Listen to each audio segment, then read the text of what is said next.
Airbnb reported 102.1 million nights and experiences were booked in the first quarter of 2022. So this means that travel has returned and people are out there, as you may know, since you're looking to host your place, so you're already hosting a place. And now it's time to help you make more money and give your guests an even better experience as a host. So as a host, you probably figured out that you're listing your place, you got always people coming, and then you may have noticed, or if you haven't launched it, you're going to notice that people are going to ask you for things to do. As you know, when you travel, the first thing you do is you look for something to do, right? You wanna eat. If you wanna eat food, you have to eat, right? And chances are, you may use the kitchen once or twice, but you wanna eat, you wanna go for coffee, and you wanna do all the cool things in that town. So that's why I recommend you as a host, as a house host or space, whatever you're listing, you work with an experienced host. So what I want you to do first thing is look up. So don't mind my writing here.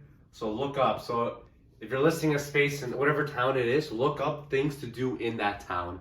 Because you're going to be looking up other listings, obviously, to make sure you have a comparable or better or good listing. And then look up things to do. So pretend that you are a tourist. Reverse engineer the process. So look up like activities and nothing is too cliche or too popular. Just as I was recording this video, I looked up things to do in LA, and there was at least like 5 to 10. I lost track because they mixed up different things. Experiences of just showing people the Hollywood sign. So while you seeing the Hollywood sign is not that exciting, someone traveling has never seen it before. For me in Toronto, it's like the CN Tower, Toronto Islands. These are things that you might do often or you don't even care for, but people want to do them. So look up popular things to do and then make a note of it. So that when someone comes to your place, you can have referrals, you can have suggestions. And I would even try doing a few of these activities, especially if it's something fun. So I would look up, like I said before, food.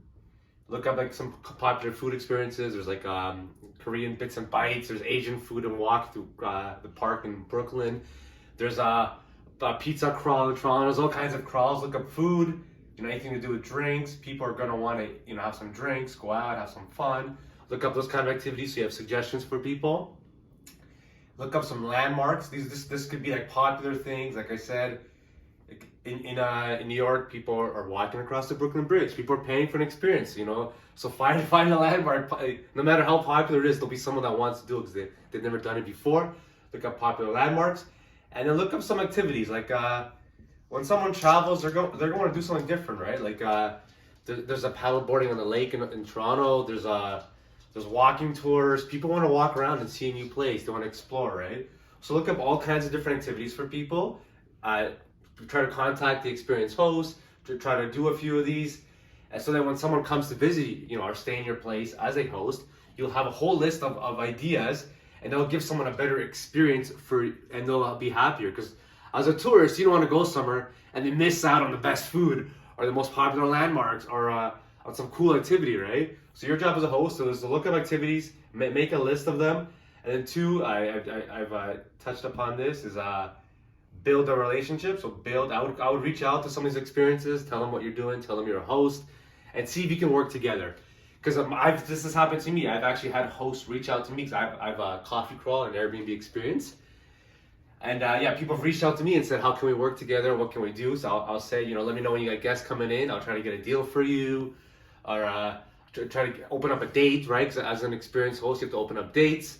So make sure they have those dates available. If you have a big group coming in a weekend, see that they're available. Try to even reach out to the guests in advance, and you can tell them about these relationships that you've built, so they'll have something to look forward to. They'll give you more 5-star ratings as a host, and your guests will have a better experience. Good luck.